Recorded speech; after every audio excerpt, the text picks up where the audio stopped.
It is now my pleasure to bring up our guests this evening to celebrate the true story of Raja the Gullible. Please welcome Rabih Alameddine and John Freeman.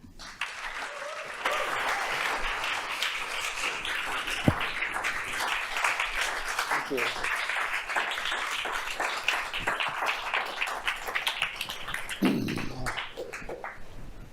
Good evening. What a treat we have here to spend the next hour or so with, I think, the most pleasurable novelist alive. And I say that not without trepidation that I'm going to overpraise you because you'll float away. But it's true. I think I have a lot of friends in the audience, so you can overpraise. Okay, they'll cut you back down. Yes, as soon exactly. As it's over. They know exactly how to get me back on track. No, but I don't know if anyone else has read this, but I just read it again in the last day, and just floods of happiness. And I think one of the things that really distinguishes your work is this unexpected narrative quality where you put together tones that don't often go together. You subvert the expected emotion, and I think in this one you mash up sort of scenes so that you kind of have like a gangster cozy, and what I would like to call Mafia cozy. Captivity kink. Yes. Which I don't want to give away too much of the middle of the book, but if you haven't read this, it's a kind of a compendium of stories within one story about Raja the Gullible, who's a 63-year-old Lebanese man living with his 85-year-old mother in a small apartment in Beirut. Begins in 2023, and then we cycle back in time through a series of calamities, the explosion in the port, COVID-19, the banking crisis, and then we cycle back to 1960 to 1975, his childhood, set 1975 to onward, which is the Civil War, and then we sort of work our way back to the present. And the thing that's uniting all of that is that he's talking a lot to his mother, and also is trying to deliberate whether or not to go or not to go to a writing fellowship in Virginia in 2021. And he's been invited and been given all expenses plus a generous stipend of $9,000. And so now that plot is out there, What plot? I want to begin with a quote actually from your novel from 2005 called The Hakawati, which says, "What happens is of little significance compared with the stories we tell ourselves about what happens." And that's a novel about a man coming back home to see his dying father and keeping him alive through stories he's telling with his family, mythological, personal, etc. And this is a Scheherazade-like series of stories about a mother, though. And I wonder how these two novels feel differently to you in the conception and the making of them. Okay, so we're talking about conception, comparing the two books. Because one thing you didn't say about the plot is that every day Raja regrets not killing his mother. Oh, yes.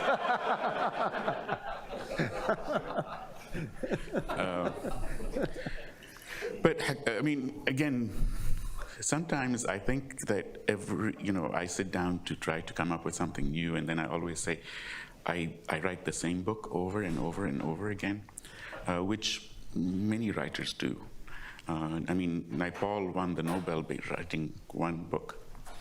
He just rewrote it over and over and over. But there's a big difference between Hakawati and this one, primarily in that, for me, probably the most important thing in Hakawati was the structure. How does one structure a novel with stories going all over the place? This one, even though it has an amazing structure, sorry. I slipped again. It has a good structure. For me, the book is more about style. The most important thing for me about Unnecessary Woman is the voice. This one has a great voice, it has a good voice. But what for me stands out for it is the style of how he tells a story. You know, in Hakawati, there were all kinds of stories told in very different ways. This was a singular voice telling stories. And I was interested in how do we tell stories, which was Hakawati. But this one was specific to this character. Can a character be defined by the stories that he tells? And it's lovely that you came up with that quote, because for me, the whole idea of the novel was this character who has gone through a lot, but to him, he just puts it all behind him. It's not a denial as much as stumbling through. And I, you know, that's what I was going for. That was my intention, to see how we do that. How do we deal with the stories that define us, and who gets to tell them? What I love about this character is that he's the one, or he decided when he was 15 that he's going to be the one who tells the stories about himself. But that doesn't always work out that way right away, in the sense that his overbearing mother is always trying to extract information from him and get stories about him from his students. He's a teacher at a school, and is trying to sort of triangulate in ways that she can essentially tell the story of his life, and he's sort of resisting her. She wins, but he wins because he gets to tell the story. But seriously, the whole novel is a struggle between these two people who, yes, they want to kill each other. But, you know, if you're Lebanese, you understand that that's love. Yeah, one of my favorite lines is, "My mother is my muse of matricide." No, my favorite line about that is, you know, yes, I want to kill my mother, but I don't want to hurt her. Did you ever worry that the mother, who is, you could tell the listeners a little bit more about her, would overwhelm the story? Because, you know, not to sidebar into your life, but you have a cosmology of incredibly powerful, strong-willed, huge personalitied women around you. Friends. Have you met my agent? Just a little bit. But I've met your mother, your sisters, your other friends, and you know, if you think Rabih has a big personality, you should meet some of these people. And it's like you like being around people who will push back on you. If you don't have people who push back on you in life, you're in deep shit. Seriously, I mean, I spent the day with a friend of mine, and I was telling him, you know, I can't have friends who do not have a sense of humor. But I also can't have friends who will not make fun of me. My ego can inflate like crazy without my friends just, you know, slapping me around and we need that. I really think we need that. Part of the trouble we have, whether it's politically today or in life, is this country is way too fucking earnest. way too earnest. And you get somebody like, you know, the imbecile for president, because nobody really, I mean, it's like, how can you take a joke like that? And people seem to like, oh, well, you know, he's our president. Did you think that I'm going to get up here and not mention the fucker?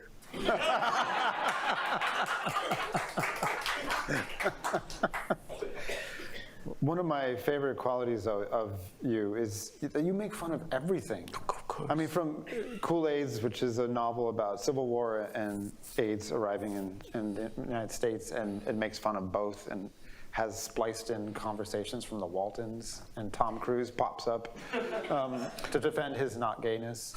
And Eleanor Roosevelt kept telling him to shut up. Yes. And I mean, from that point on, from 1996, you have just decided you will say whatever it is. And there's a rebelliousness that is very much also in the voice of this character. I've said it many times. Emotionally, I peaked when I was 15. So my humor is very a young boy in high school, like, yes, but the truth also is that it has saved me. I make fun of myself, and I make fun of everybody, and I think that saved me, because, I went through the Civil War, I went through the AIDS crisis, and without being able to make fun of myself, without my friends making fun of me, and me making fun of the world, like I said, we'd be too earnest, and there is nothing more deadly than earnestness. And we need earnest people, really, because all the good people who do amazingly wonderful things in the world are really earnest people, and I don't want them to come over for dinner. It's like all the work they do is really, really, really wonderful. Just do it over there. And I'll give them money, I'll come in and do whatever you want. Just don't make me listen to you. Do you think you could read a little bit from the novel so we can hear Raja's voice? Okay.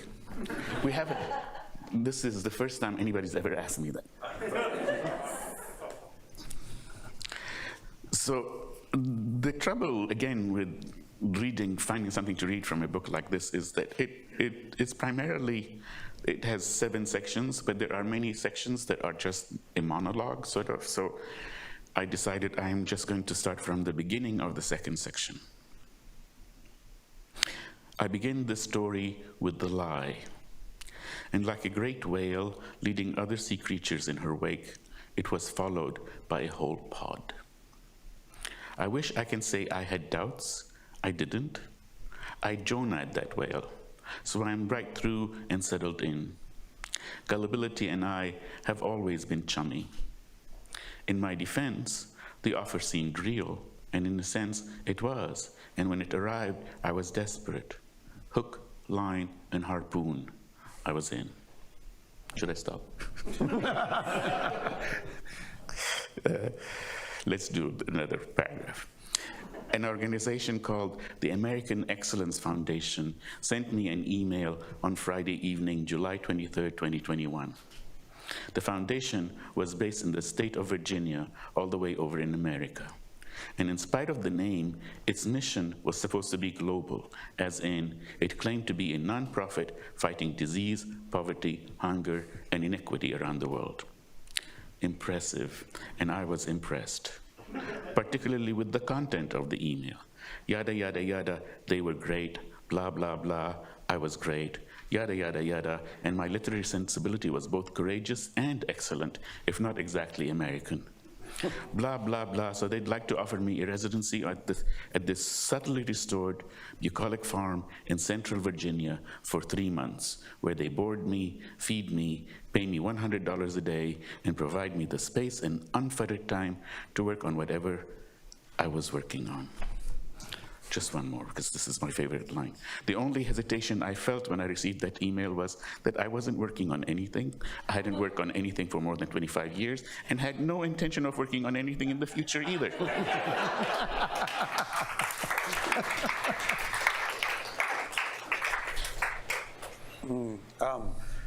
You have been working quite hard recently. And so has he, the poor thing. Yeah, he's been working hard to keep. His mother has moved in with him with a giant table. There's something about that whole section of her moving in with him with the table that feels really surreal, and I just feel like it kind of broke my brain. 'Cause as it unfolded, I thought it's like this. I don't know where this is going to go, and it felt like you had just simply taken one object and wedged open this relationship. And I wonder if you could just say a little bit about where they live, how they live, and what sort of creaturely frictions they have together. They live in a 2-bedroom apartment that is small by Beirut standard, but fine, as in they can live in it. The table is quite a bit bigger, so that his mother keeps accusing him that to be able to get into the kitchen, she has to butter the walls. But to this day, I don't know why and where the table came from and why it was just this idea like, oh, he needs a table. And that is going to screw all his feng shui stuff. But I don't know why or where, I just went with it, so it just came out and just, let's go there. It feels like his life is constantly being slightly invaded by other people. Yes. He has a cousin who has a lover who they're supposed to meet during 1 hour of the day during the Civil War, and then she leaves Beirut and he keeps coming. And it's like you basically subject your hero to constant infractions on his freedom. Right, and because it's good for him. He's someone who prefers a quiet life. And let's just say that everything that happens to him before was in preparation for his mother giving him an unquiet life. So everything that sort of happened was a setup for the mother moving in. And one of the things that I'm interested in is that I've been signing, the mother's name is Zalfa, and I've been signing the books Unleash the Zalfa Within. Because, like, if it weren't for people like her, if I didn't have friends like the mother, I would be sitting at home and watching, what was it we talked about? The Winx saga. I'd be watching, what is the movie, the series with this young girl who fights demons, and not Buffy. Buffy's was really good. This is even worse. And so if you don't have, I shouldn't say if I don't have people like Zalfa who can come in and shake my life, I'd be living in a coma. And, I think we all would, but I'm not going to insult you by saying that. She's fearless. She moves in. Obviously, there's power cuts in Beirut. Everyone needs generators. His late father got a crappy generator, and so she befriends the local gangster who is a generator entrepreneur. Generator mafia don. Yes, and she's both fabulous with a figure-8 figure, and instantly becomes friends with his mother. Mm-hmm. And they gang up on him then. Yes, he needs that. And it feels like throughout the entire book, it's people he doesn't think are in the same category, meeting his mother and ganging up on him. So his students go out to protests when the banking crisis happens. His mother goes out, meets them, and they come back and say, "Your mother is so amazing." And it's like he spends quite a bit of the novel living his life and then hearing about how fabulous his mother is. And that's when he goes, "I should have killed her years ago." Now, I don't want to go too personal, but is this something you can relate to? Actually, not with my mother. With my sisters, yes. They run my life. And, again, my agent. Yeah. Can you give us a kind of example of this sort of control? Ooh, that's a little too personal.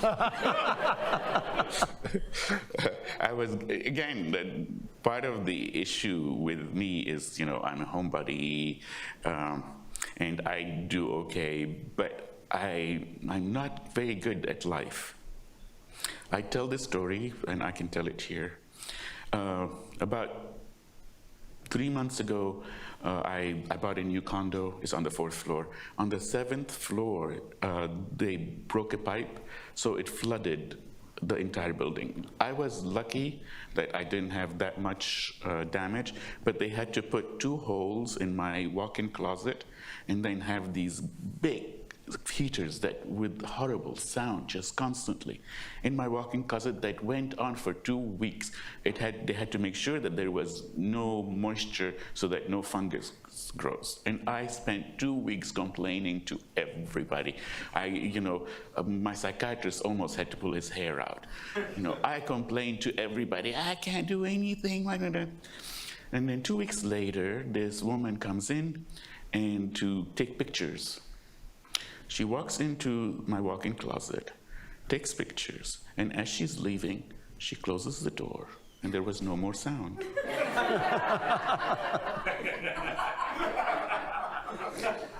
So now you might understand why I need somebody to run my life.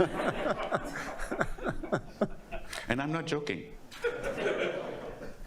So as you read this book, you sort of watch as Raja experiences a series of humiliations in one way or other, which are sometimes delicious for him, sometimes totally embarrassing, and sometimes just expected. But it's also set within a series of linked catastrophes, which are both foregrounded and backgrounded, and foregrounded in the way that they're socially experienced. Everyone experiences the Beirut explosion, and talks about it. The COVID unites people in the book. The banking crisis brings people together. Virtually no one could get money out of banks. And I wonder if you could talk a little bit about including those things, plus the Israeli invasion of 2006, of 82, of whatever other years, and how close you want to get to those things before subverting their power, both on you, the narrator, the storyteller, and the characters. A good question.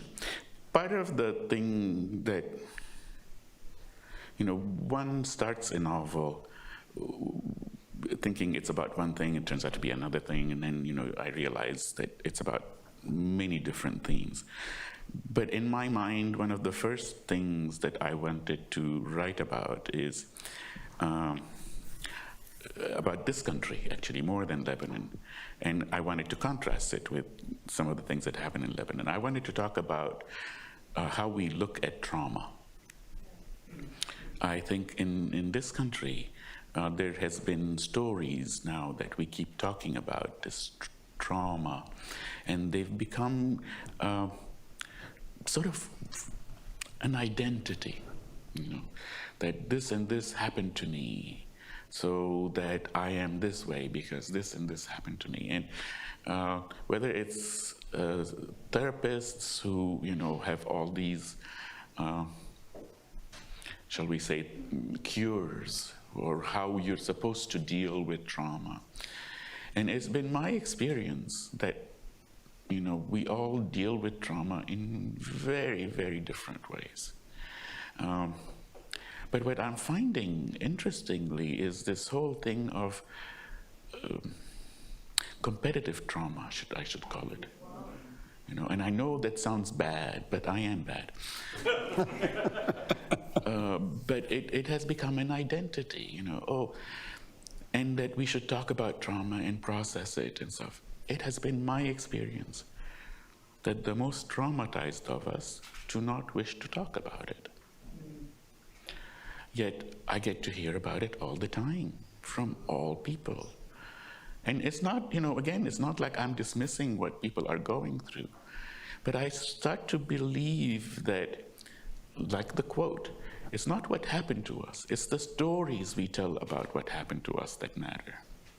And Raja has a different story to tell, that all these things happened to him, and he doesn't want to go through with it again, he just wants to go on with his life, which is one way of dealing with it. And if a group of therapists got together, they would probably beat me with a cane for saying something like that.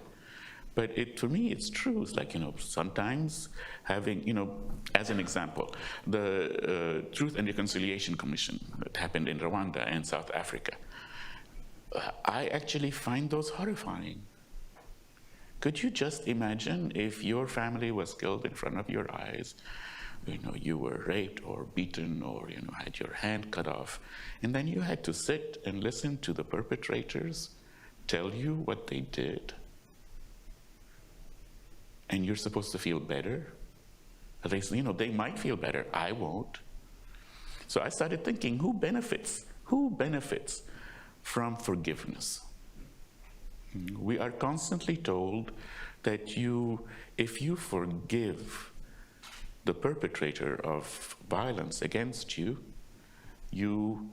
it's better for you. And it's told by everybody, and it's told by the dominant culture, and it's told by our government and our religious organizations. And the truth is, they ask you to forget for a couple of things. One, so that the system can maintain itself and keep on fucking you over.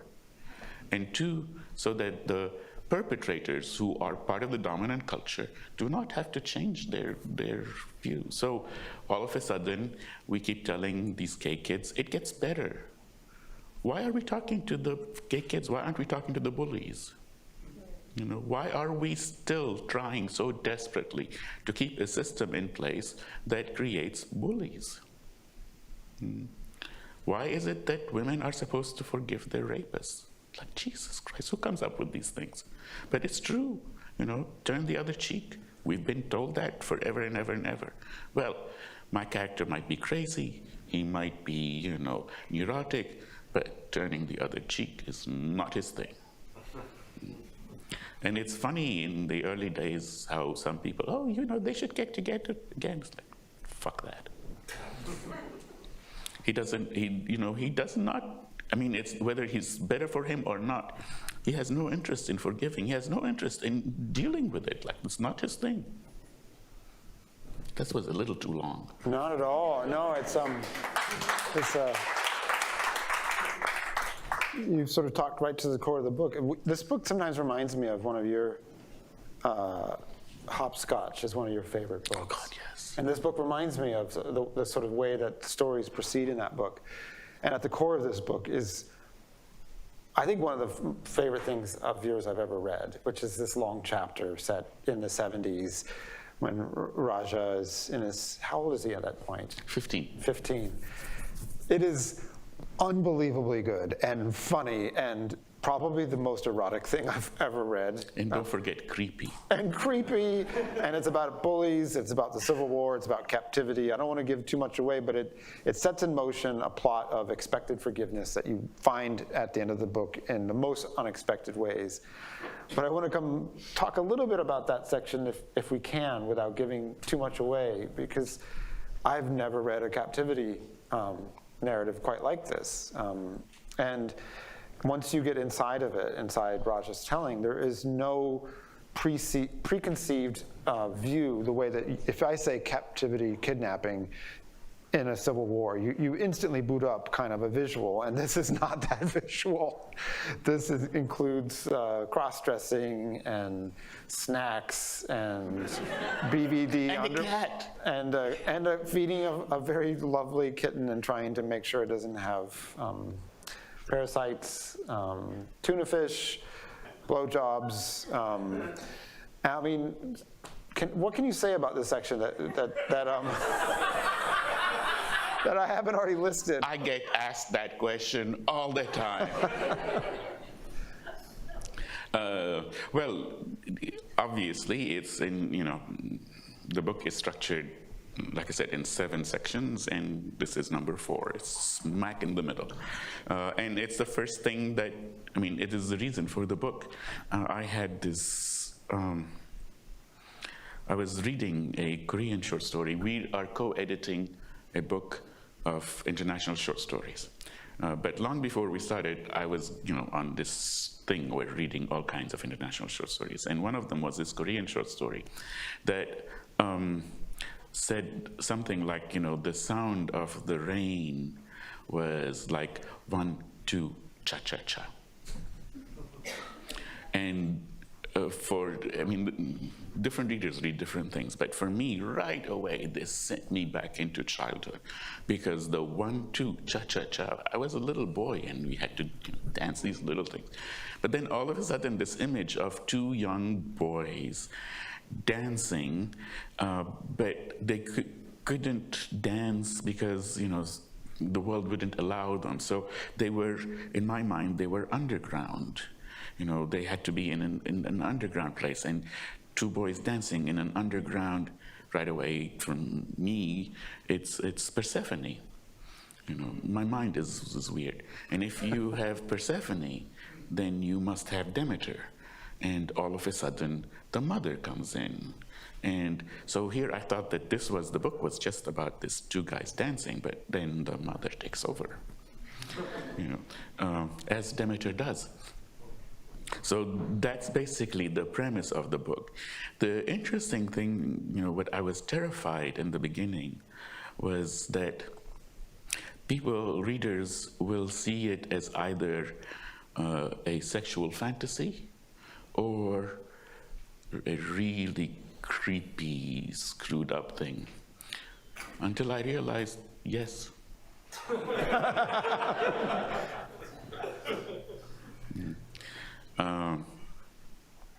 And I love it. I love it. Yeah. Well, I don't think it gives anything away. One of my favorite lines in the book is after Raja emerges from this experience, which I don't want to say more about, just to please read the book and get to this section, because it will really blow your mind. He's sort of asked to interpret it, and he says, what was traumatic was returning to this reality, and it's not what happened to me there. And I feel like that can apply to so many sections of his life, but it also, I feel like, applies so much to the kind of tornadic reality we live in right now, where you might be in some difficult circumstance, but returning to what is presumed to be normal is almost worse. And have you experienced that in the last couple of years? Yeah, we go back to, it's the stories we tell ourselves about what's happening. But the world is in horrible shape. I don't have to tell you people, it's horrid. So how do we survive this? How do we do this? How do we live in a world where we're committing genocide and some people are still cheering that? How do we live in a world where people are disappearing off the streets, that we have Gestapo with masks on, picking people off the street? It's like if I go out now, somebody could come in a van and pick me up off the street and, send me to El Salvador before I could do anything. I'm terrified of that. And I lived through that for a long time. So, I came over here thinking it could never happen, but it happens now. So here's the thing. If this is all going on, how do we survive? What kind of stories do we tell ourselves to go through this? It has been my experience, and please, you can correct me if I'm wrong, that most people I talk to think that it will not happen to them. That's how we survive. That, they're picking up, people who look Latino, so I, as a white person, will not have to go through that. That is, they might not say that openly, but most of us believe it. That, it can't happen to us because I was born in this country. It can't happen to us because of many, many things. I don't have to tell you, well, I am going to tell you, but that it can happen. It starts with, what they call aliens or whatever, but once you allow that, once you allow the army onto the streets, it's a downward spiral. So what stories do we tell ourselves? Raja, who is, in my mind, as fucked up as he is less fucked up than I am. He's someone I would like to be. He's actually able to compartmentalize and tell different stories about this. I'm right now having a lot of trouble telling, myself that everything will be okay. I'm having enough trouble that I'm not sure, what the point of doing something like this is, or what the point of writing is. But it's a big issue. How do we go from what's happening into the world and looking at it and seeing it and not lie to ourselves about what's going on. That, you know, that yes, we are committing a genocide. It's not happening over there. We are committing it. You know, how do we do that? How do I live with myself knowing that I'm doing that? And that's a difficult thing. But the book is funny.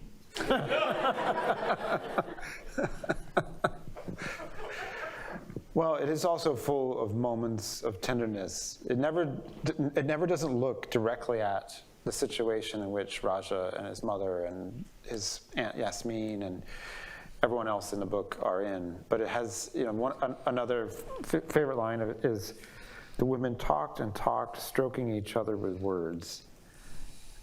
And even as Raja is being driven to what will happen to him and take him away, which will be the kind of core experience of the book that we sort of alluded to in that sort of longer bit of conversation, he's sort of totally stoned, driving in the back of an orange BMW 2002, and the night air is sort of blowing on his face in the most delicious way. And I feel like you, in writing those moments, have sort of retrieved reality from the idea that it's totalized by terrible things. That you can have a terrible thing right next to a nice thing, and the nice thing isn't invalidated by the terrible thing, especially if it has to do with sort of acts of care between loved ones, family, students, and their teacher. Or inspiration. I mean, again, one of the things when I say, how do I live with this? I live with this because I am lucky enough that I can read a wonderful book and be inspired. I'm lucky enough that I can listen to Beethoven's 15th Sonata and just burst into tears. That lifts me. Or, you know, so Raja's similar. He finds his enjoyment somewhere. So the world is really horrific, and we should be able to look at it squarely. But we should, I don't know, but it works. I work because I still can find some inspiration from beauty, from real beauty in this world. And some of the beauty is actually people, although I really hate people, so it's difficult for me to admit that. But yes, the how we treat each other, you know, the amazing things we do to each other is just wonderful, and it continues to inspire me. Well, we've got 15 minutes for questions. Rabih will answer whatever you throw his way, or deflect it, amusingly, both ways. Is there a mic going around? Yeah, right here. It's just coming, yeah. Hello. Hi. Very nice to meet you. Thank you. So I find a lot of the family dynamics in your writing very relatable. I had my own Indian mother living with me for some time when she was sick. That's enough said. So I was wondering, as you've traveled and shared your writing with a global audience, what aspects of the family dynamics do you find to be universal to all cultures? And are there any aspects that you think have not resonated as much in a Western audience? Actually, it's funny because the difference, oh God, this is a good question. I think in the West, and I'm not just the United States, but in the West, it's not just a problem of family, it's a problem of expressing feelings. Okay? So I had, I was once talking to another writer, and I was explaining that my books might seem melodramatic if you have a Western mind, because over here, if you want to show that the dad is upset, he just slams the table. In my country, they bring out the machine guns. And it's like they might not shoot each other, but there is a threat of that. There's also, again, maybe I'm in a bad mood today, but it's really amazing to me how many homeless people we have here, whether it's in New York or San Francisco or DC or whatever. I can honestly say that I can't even begin to imagine it in Lebanon. I cannot begin to imagine it. We have poor people, but they're a poor family altogether. That somebody would be so alone is inconceivable. And, I'm not good with people. I've been single for I don't know how long.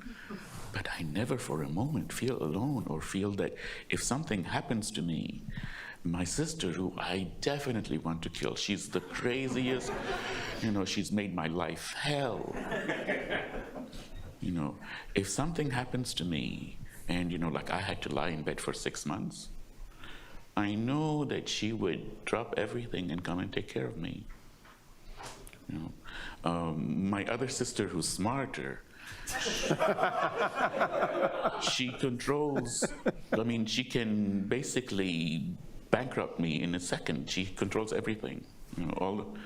That, I am shocked that people in the US are surprised that my little sister has power of attorney over everything. Whereas, it's like, I can't even think of not giving it to her. What if she has to make a decision on something and I'm not there?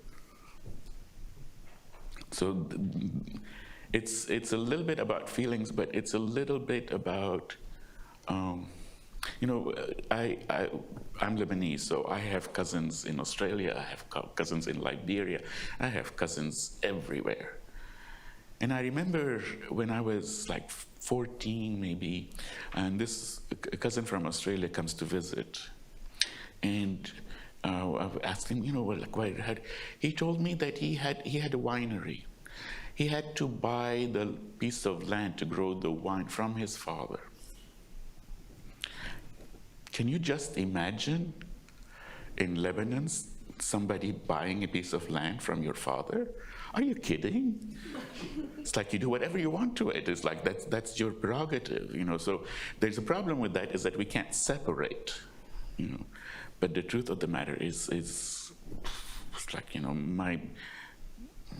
my sister can do whatever she wants with anything I own. My other sister, the crazy one, does whatever she wants with anything I own. But just as an example, my crazy sister has a farm, and she grows, she makes all kinds of things, but one of them is olive oil, and she makes great olive oils, and she sends me this huge tank. And I only have to pay $100 for shipping from Lebanon to here. So now with my friends, for the next time, I'm asking for 4. And I never think of like, oh, I have to pay her. It's just out of the question. Let alone that would she take the money?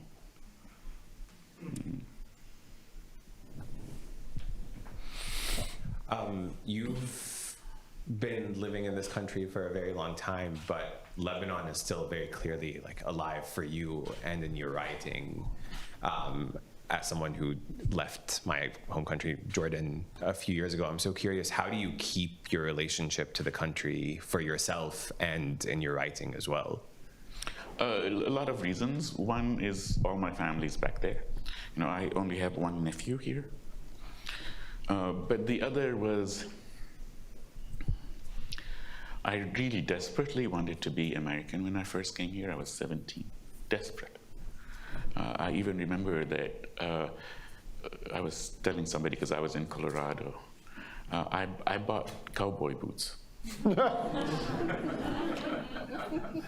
I wore them twice. They never tell you how painful they are. It's like, why the fuck would you want to wear that? I bought an American flag. I desperately wanted to belong. And luckily for me, this country never accepted me. Because of my gayness, because of who I was and stuff. It never accepted me. I can also say that probably Lebanon never accepted me either. But I never fit in here. I never belonged here. So in my mind, I still consider, as much as I hate Lebanon, I still consider myself Lebanese because of, the formative years were there. I still believe that writers, novelists will always go back to their teens. That's why we have so many high school movies.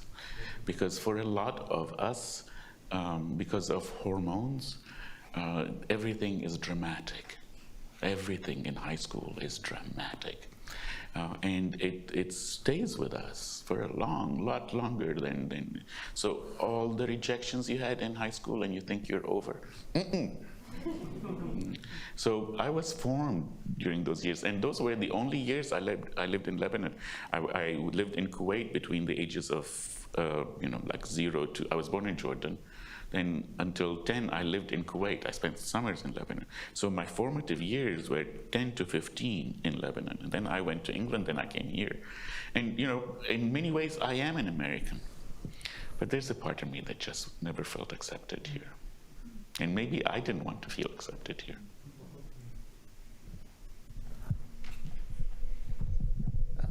A bit of a selfish question. I have the fortune or misfortune of being called Raja.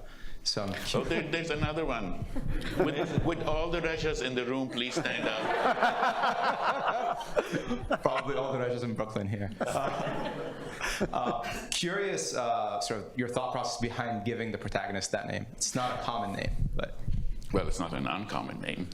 My cousin is named Raja, and I've known this one. He stalked me a while ago.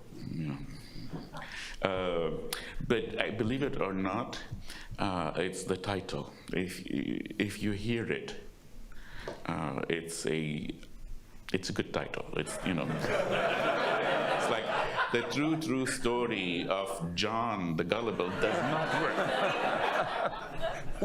Okay. So the double true is not. I mean, yes, of course, it means something, but it's not about that. It's because it sounds. A good title, the true story of Raja the Gullible, and then you have to go lower and go, and his mother. So that's why it's Raja. But also, I make fun of him I make fun of Raja all the time. So.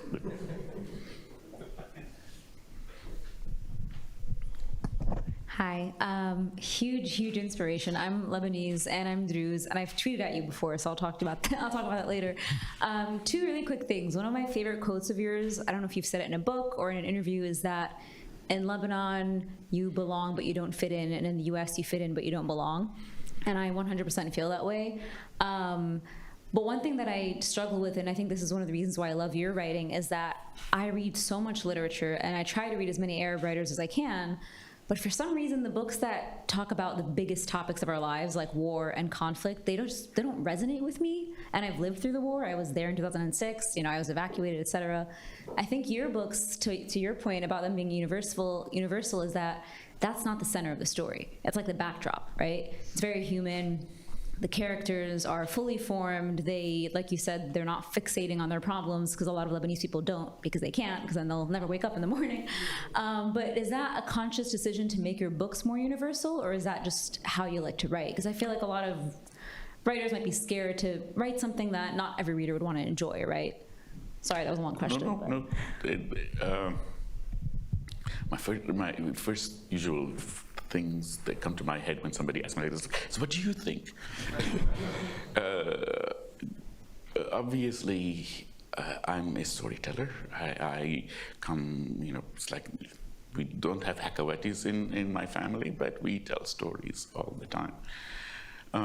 I cannot begin to imagine, say, telling a story about anything without putting people in them. Okay? So it doesn't make any sense. In my opinion, the trouble with a lot of Arabic writing, if we want to call it, but it also is the trouble with a lot of American writing, is the earnestness and the wanting to teach the world something. I can't fucking figure out my life. What do I teach? So the idea that, I can teach you something, believe me, your life is 100 times more accomplished than mine. Like I said, I can't even think of closing the door. It never occurred to me for 2 weeks if I just close this door. So what do I have to teach? I don't have a message. A lot of, again, American writing is about, showing the world or showing people how the world is. I have no idea how the world is. What am I going to show?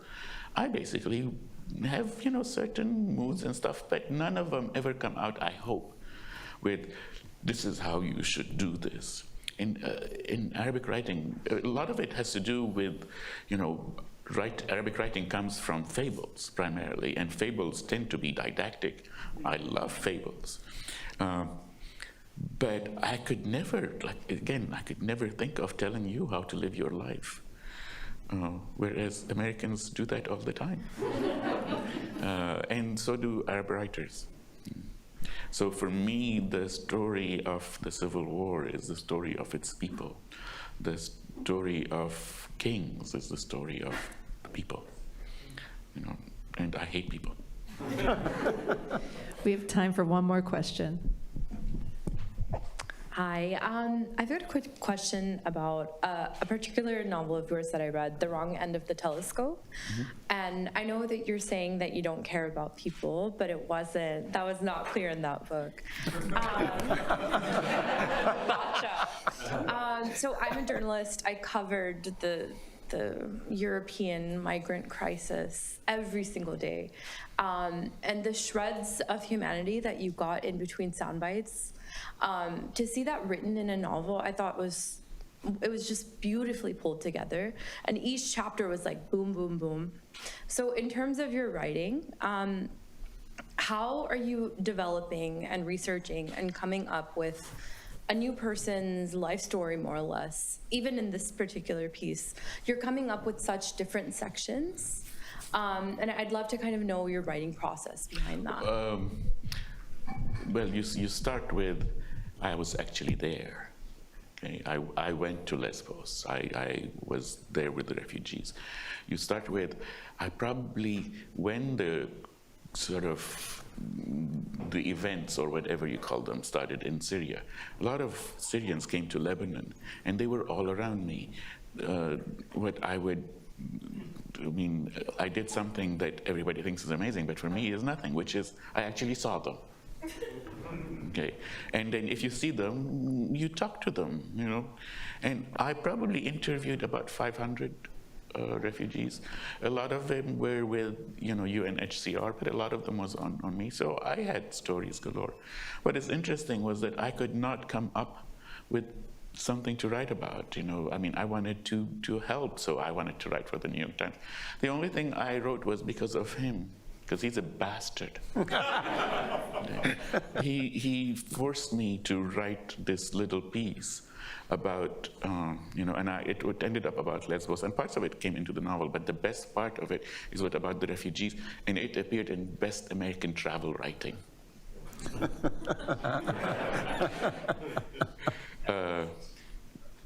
But that's how it's done. I could not separate myself enough from what was going on to be able to write the book, so I had to create this character who had the same things as me, but is a little bit able to be more distant than I was. Because again, yes, I'm not going to admit that a lot of the time I spent in Lesbos was under the bed covers listening to Mahler, because I couldn't hack it.